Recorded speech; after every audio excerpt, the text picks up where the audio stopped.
Jazella is a glamorous Ghanaian YouTuber and lifestyle influencer. Known for her bold fashion, luxe home tours, and unapologetic confidence, Jazella has built a polished digital empire with top-tier brand deals from Fashion Nova, Skims, Nivea, and Coca-Cola. With her signature elegance and raw honesty, Jazella gives her fans, lovingly called the gizzards, a front row seat to a life of style, self-love, and soft living.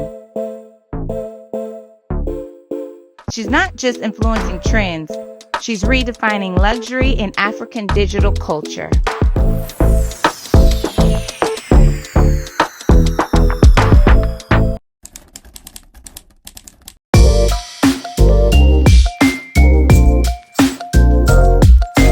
Well, hello. Hi. Welcome to the Superior Room. Thank you. Well, thank you for coming. I actually found your YouTube channel like 2 months ago. Oh, wow. And you know, when you find a channel, you just kind of binge watch. Yeah. And then I finally clicked on it and I just was like, oh, wow.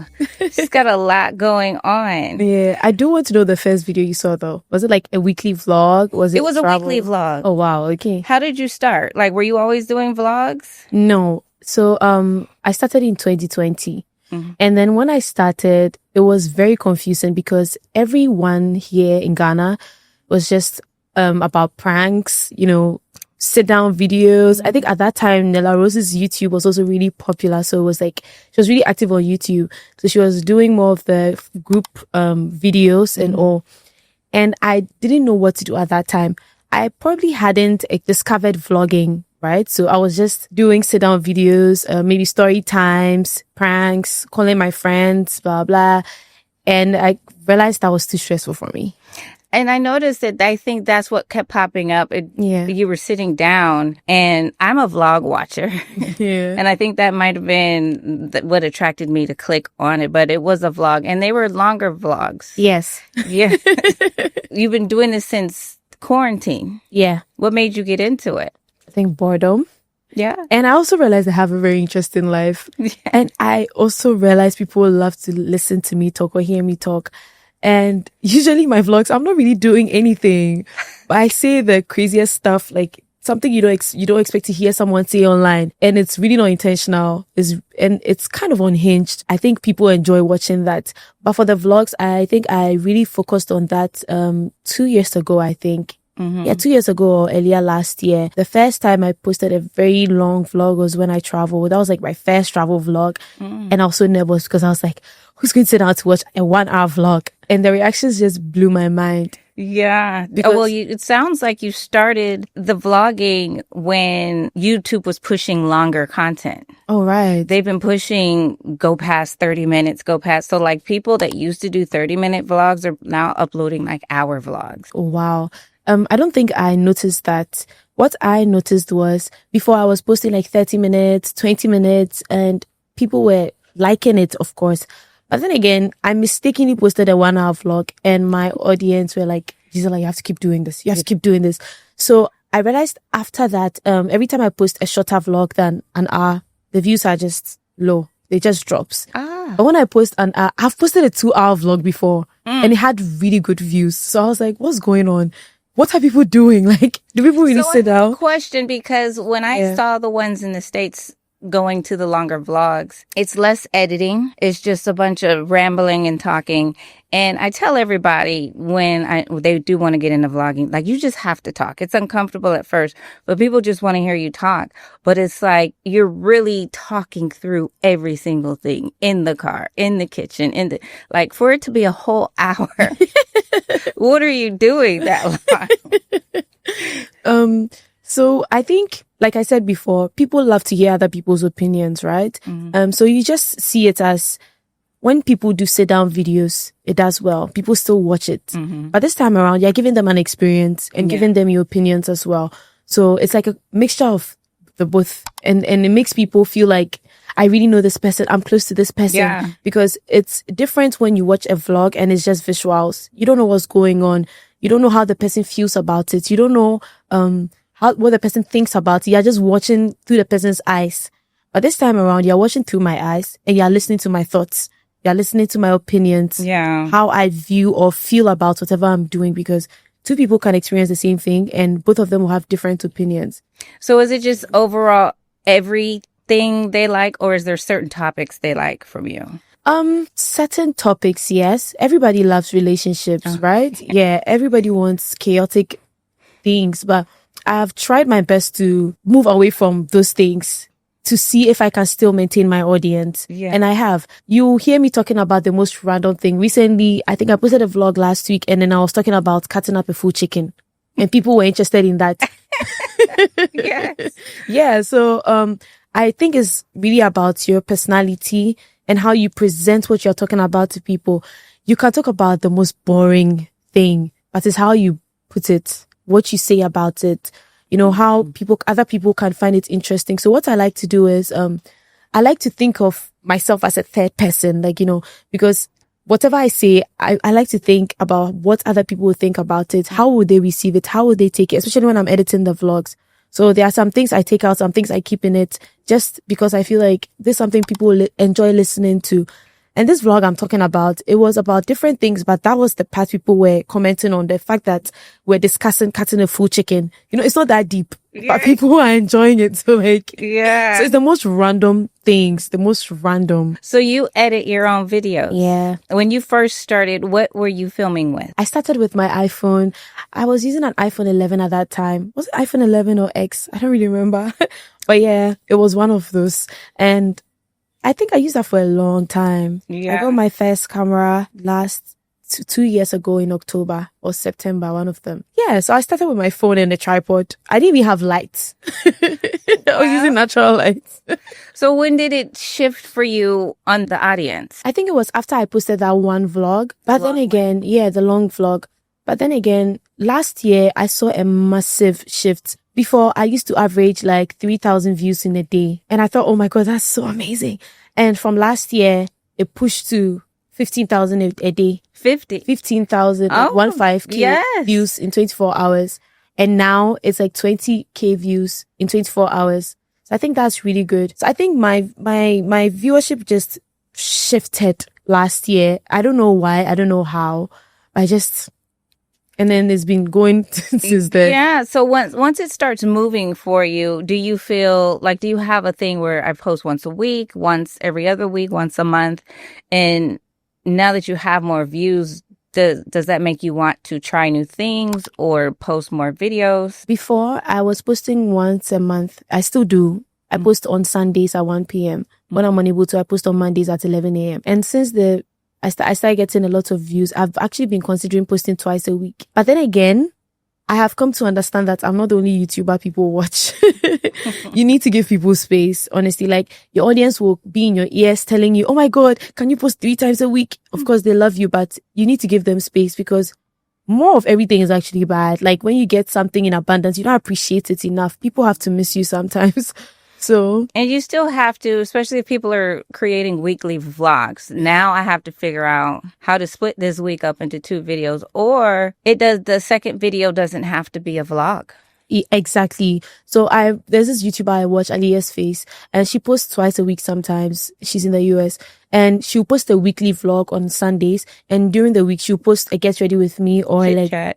Exactly. But then again, that works for her audience, but you never know what may work for your audience. Yeah, because I was working with somebody and she has 1.4 million followers, and she's been on YouTube for 13 years, and she's only getting at this point 30,000, 50,000 views, which doesn't make sense for the amount of followers you have. It's kind of like she wanted to start pushing 2 videos, but it's like, it doesn't make sense because you're still going to make the same money back. Like, exactly. You're not, no one's clicking. Exactly. We got to figure out why aren't they clicking. Exactly. So I pray I never get to that point, but I have also not reached that point to try to rethink my strategy, right? It seems as if every time I put something out, it gets better and better, like for my audience, with my audience. So I think I don't know what it is, but I do realize that people get so popular on YouTube, or people like get the clicks, and after a while it just drops. And then I've also realized there are people who have their clicks, like, you know, it's just consistent. They keep getting their views. It's just as high as it goes. So I wouldn't really know, but posting 2 times a week. I mean, you can just experiment. I haven't tried that yet. I've been considering it, honestly. But I also feel like you have to give people time. But it's like, there's a reason why only a certain amount of people watch your videos immediately it drops. And you realize that at the end of the week, you have like times 2 of the views you got 24 hours or times 3. So everybody has their reason for watching your video on a specific day, right? So you don't want to bombard them with it. The algorithm is about how many people are engaged within that first hour, have clicked on it, and that's going to cause YouTube to spread it more.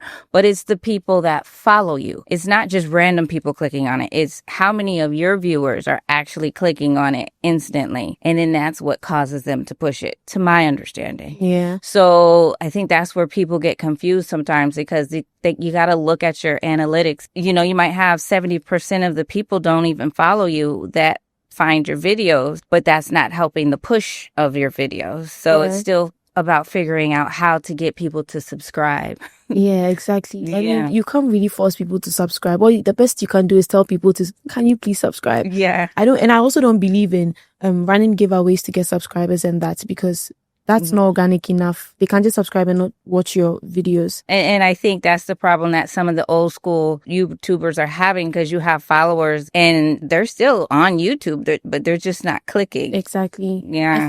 I just believe in people discovering your channel, clicking on your views, and then like falling in love with you and following up. Because every time I discover a new YouTuber I subscribe and I can't wait to watch their next video. That's how it's supposed to be. So I think it's really about working on your content, right? And forgetting about, subscribers. It's a thing, I know. Like, everybody wants a lot of subscribers. Everybody wants a lot of views. But, okay, now you have the subscribers. Where do we go from here? Right. Yeah. Because when you find people on YouTube, if you are on Instagram, you see if they're on Instagram. So you have a lot going on Instagram. Is that 2 different worlds for you, or did this one happen first and then this one? So my Instagram happened first, then the YouTube channel came after. I don't know why I never thought of it, but I never thought of, the having the same audiences on both channels or platforms. I never thought of it.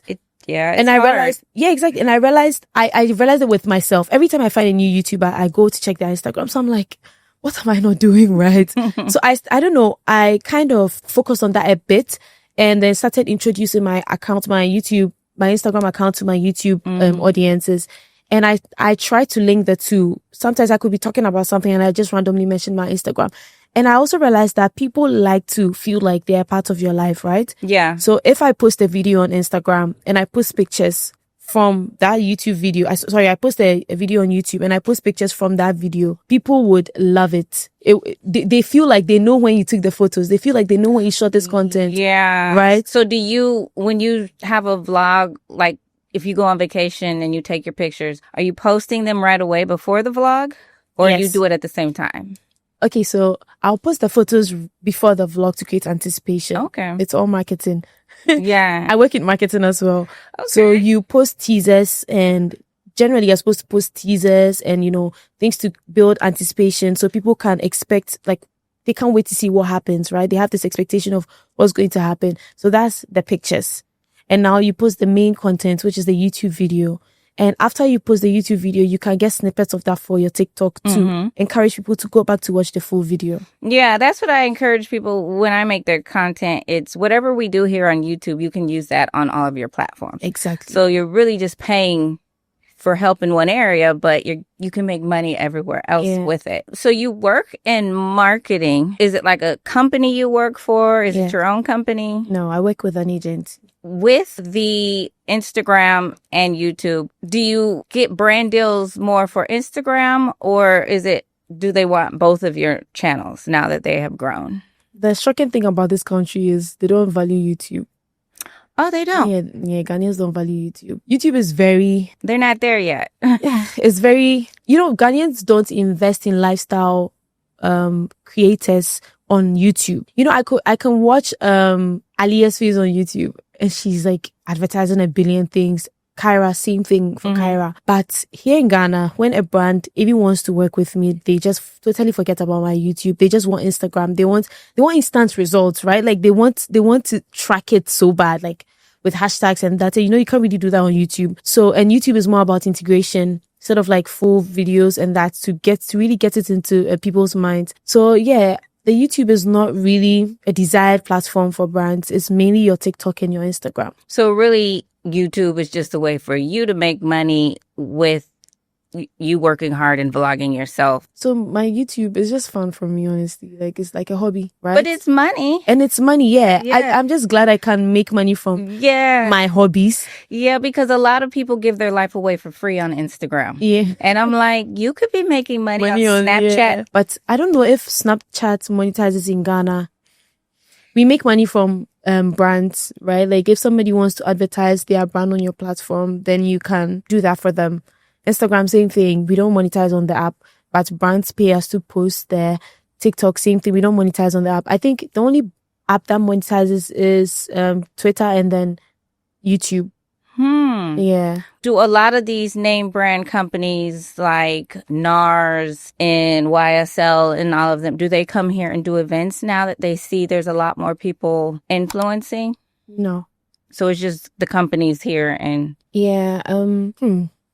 I mean, there's the brand I've seen work a lot in Ghana is Creed, right? Creed has had a couple of events here. And the brands that's situated here, like the brands that have branches here in the country, but you don't see a YSL having an event in Ghana. You don't see like, the other brands having events here.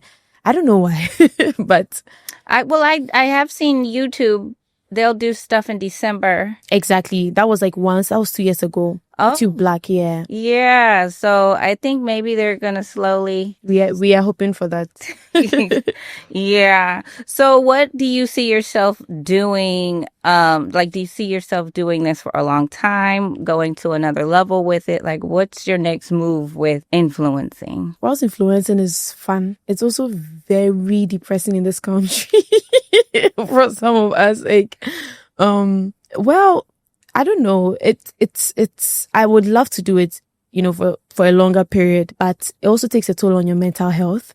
Somebody like me would say something, and the next thing you know, people are just like, it's trending in the wrong way, and people are all over you and on your neck and that. So, I don't know. It depends. Sometimes I feel like, I don't care about what they say. I'm just going to be an influencer till I die. And then sometimes I'm like, I just want to make my bag and go and just leave you guys here. Because really, yeah, like even on my YouTube, I can say the most random thing jokingly that my community understands. And then the next thing I know is somebody has a snippet of it on Twitter and the person has just misinterpreted everything I said. Yeah. And I was like being seen in a bad light. And now I look like I don't have sense and I don't know what I'm saying. Do you get it? I mean, it's crazy that's what comes with it. Some people will let that break them because there are people that troll and do that on purpose to get attention. Yeah. And so there's a difference. Like, that's not actually how you're living or what your intentions were. So I definitely say try to stay focused in it because it is an outside bag. Because like you said, a lot of the brands don't come here. So you still have access to make money through YouTube that other people have in other countries as well. It's just a great extra job in my mind. With the other influencers here, you said people were doing skits and collabs. Yeah. Do you do collabs? Do people still do that? I think people do, but I find it difficult to collab with other creators, mainly because of what I do. I'm into vlogging, right? So I don't know what I'll be doing with another creator in my vlogs unless I randomly meet them somewhere and then, there was this recent one where we all met to cook and it was just like fun. There were so many creators there. So that is like, it's an unintentional collab, but it still happened. Mm-hmm. But I'm a very awkward person as well. Like, I'm socially awkward. I can't really, I don't know. You see it in the video. This is a conversation about a specific topic, but with collabs, you have to discuss the most random things. Assuming we are talking about relationships, I wouldn't know what to say to you because I don't really know you. Like, this is my first time meeting you. What is safe to say and what is safe not to say. Yeah. Do you get it? So collabs is not something I'm really comfortable with. And it's not really from a bad place. I just don't know what I'm going to say or what I'm going to do. I think that's why when people vlog, it's easier for them to incorporate like their family member or their friend that's there. And then the viewers can get to know them. Exactly. That is it for me. So I usually get people texting me and then asking for collabs. And I don't know how to say no to them because it will seem as if you are being snobbish, right? But then again, people don't deep it to understand that she really doesn't know what she's going to say. Like, what are we going to do? If assuming we are doing a fashion content, I won't be comfortable getting, naked around you or changing around you. I'm very superstitious. So like, what are we going to do? What are we going to say? And it just makes it hard for me sometimes. So I would rather be in my corner, honestly, with the people I know. Well, I see, because the funny thing is I found you and then I found another girl and then I saw you in the background and I was like, oh, they're friends. Princess Berland? No, Corinne. Oh yeah, Corinne is my friend. Yeah. Yes. So I'm just like, oh, and then then she pops up and see the algorithm is exactly. And I was like, oh, they're all friends, but I'm like, they don't really do videos together. Exactly, because we are both vlogging our lives, right?